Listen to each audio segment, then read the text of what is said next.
በክልሉ ይስተዋሉ የነበሩ የደንብ ጥሰቶች በከፍተኛ ደረጃ መቀነሳቸውን የሐረሪ ክልል ደንብ ማስከበር ጽሕፈት ቤት አስታወቀ። በመጠናቀቅ ላይ በሚገኘው በጀት ዓመት ውጤታማ ተግባራት ማከናወኑ ተገልጿል። ሄኖክ ግርማ በመጠናቀቅ ላይ በሚገኘው በጀት ዓመት ውጤታማ ተግባራት ማከናወኑን የክልሉ ደንብ ማስከበር ጽሕፈት ቤት አስታወቀም። የሐረሪ ክልል ደንብ ማስከበር ጽሕፈት ቤት ኃላፊ አቶ መሐመድ አብደላ እንደገለጹት በመጠናቀቅ ላይ በሚገኘው በጀት ዓመት በክልሉ ውጤታማ የሆኑ የደንብ ማስከበር ተግባራት መከናወናቸውን ተናግረዋል። በዋናነትም ህገወጥ ግንባታና የመሬት ወረራ፣ ህገወጥ የንግድ እንቅስቃሴዎችና ህገወጥ የእርድ ስራዎችን በመከላከልና በመቆጣጠር ረገድ እስከ ቀበሌ ድረስ የተቀናጀና ውጤታማ ስራ መከናወኑን ገልጸዋል።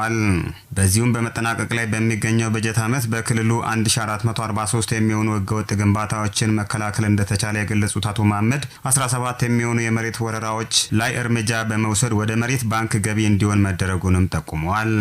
ህገወጥ ግንባታ መከላከል፣ ህገወጥ ንግድን መከላከል፣ ህገወጥ እርድን መከላከል ይሄ አንዱ የኛ ስራ ዘርፍ ነውና በዚህ አመት ላይ 1443 ህገወጥ ግንባታ ላይ እርምጃ ተወስዷል። ህገወጥ ግንባታ ላይ ማለት ነው። የመሬት ባንክ ሆነው በግለሰብ እጅ ገብተው የነበሩ 17 ላንድ ባንክ የሆኑ መሬቶችን አስመልሰናል በዚህ አመት ማለት ነው። ክልሉ የኮሪደርና ሌሎች የልማት ስራዎች ተገቢውን እንክብካቤ ተደርጎላቸው ረጅም አገልግሎት እንዲሰጡ ለማስቻል ጽሕፈት ቤቱ ከግንዛቤ ማስጨበጥ ጀምሮ አስፈላጊውን የጥበቃ ስራ እያከናወነ ስለመሆኑም ገልጸዋል። በሐረሪ ክልል በኮሪደር ልማታችን እስከ ፌዴራል ድረስ የተመሰገንበት የኮሪደር ልማት ነው ያለው። ስለዚህ ይህን ኮሪደር ልማት ለማስቀጠል እንደ ተቋም በጥብቅ ዲሲፕሊን በኮሪደር ልማት ላይ በሚመደቡ አባላቶች ላይ በጥብቅ ዲሲፕሊን ነው እየሄድንበት ያለ ነው። በሌላው ጊዜ በበለጠ ሁኔታ ላይ እየተከታተለ ይገኛል ኮሪደር ልማቱ ላይ። በመሆኑም ከሚመለከታቸው አካላት ጋር በመቀናጀት በተሰሩ ስራዎች በክልሉ ላይ ይስተዋሉ የነበሩ የደንብ ጥሰቶች በከፍተኛ ደረጃ መቀነሳቸውንም አቶ መሐመድ ጠቁመዋል። በተጨማሪም ክልሉን ውብ፣ ጽዱ፣ ለነዋሪዎች ምቹና ለጎብኚዎችም ሳቢና ማራኪ ለማድረግ በሚከናወኑ ተግባራት ላይ የተጣለብንን ኃላፊነት በአግባቡ እየተወጣን እንገኛለንም ብለዋል። በአሁኑ ወቅትም የደንብ ማስከበር የስራ ሰዓትን በማሻሻል በምሽትና ቅዳሜና እሁድን ጨምሮ እየሰራን እንገኛለን ብለዋል አቶ መሐመድ። በፊት 12 ሰዓት ድረስ ነበር የሚሰራው የደንብ ማስከበር ስራ። አሁን ካያችሁ እስከ 1 ሰዓት ተኩል ሆኗል።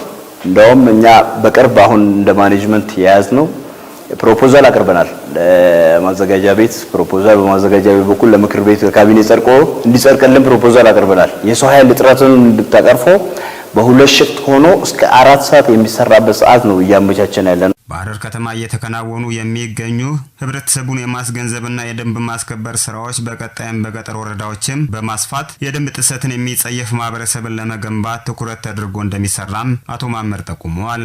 ከዚህ ባለፈም የስነ ምግባርና የኪራይ ሰብሳቢነት ችግር የሚስተዋልባቸውን የደንብ ማስከበር አባላትን በመለየት የማስተካከያ እርምጃ እየተወሰደ ይገኛልን ብለዋል። ደንብ አስከባሪው ደንብ ሲያስከብር የማይሆን ነገር ይነሳል። በደንብ ማስከበር ላይ ሲነሳ ያን የደንብ ማስከበር ላይ የሚነሳው ላይ አጣርተን የተቀመጠ ቢሮ ውስጥ አለ። ስነ ስርዓት ተቆጣጣሪዎች ቅድም እንደገለጽኩልህ ቢሮ ውስጥ ቅሬታ ክፍል አለ። በዛ ጉዳይ አጣርተን እርምጃ የወሰድንባቸው አባላቶች አሉ። በቀጣይም ጽሕፈት ቤቱ በየጊዜው የአባላቱን የመፈጸምና የማስፈጸም አቅምን እየገነባ ውስንነቶችን እየቀረፈና ቅንጅታዊ አሰራሮችን እያጠናከረ ከህዝብና ከመንግስት የተጣለበትን ኃላፊነት በብቃት ለመወጣት የሚያስችል አቅም እየገነባ ስለመሆኑም ገልጸዋል። ህዝቡም ዘለቂታዊነት በሌላቸው ህገወጥ ተግባራት ላይ ሀብትና ንብረቱን ማፍሰስ እንደሌለበትም መልእክታቸውን አስተላልፈዋል።